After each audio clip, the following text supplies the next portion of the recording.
Tout doit être fait dans le respect des engagements pris par le président de la République, le professeur Faustin Archange Touadéra, de régler la crise centrafricaine par le dialogue. Le président de la République a déjà fait preuve de gestes de bonne volonté envers les groupes armés qui ont intégré les institutions nationales.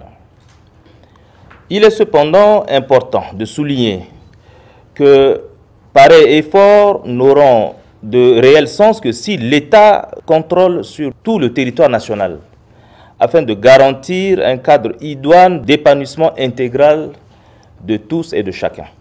Toutefois, les idées ne doivent pas du tout occulter les lois fondamentales du pays. Les autorités nationales n'ont jamais varié sur la réaffirmation du principe de l'impunité zéro.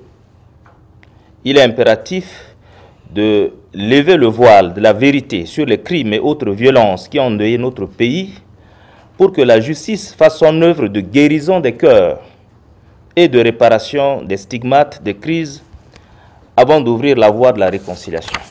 L'objectif recherché est alors de trouver des solutions concrètes à la crise centrafricaine.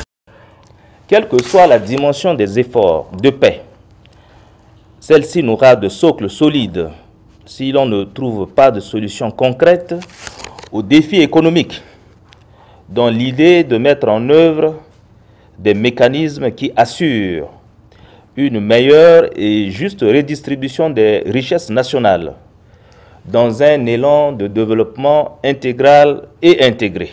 Dans la conclusion du chef de la délégation gouvernementale, personne ne doit être laissé au bord de la route de la reconstruction nationale et du développement de la République centrafricaine.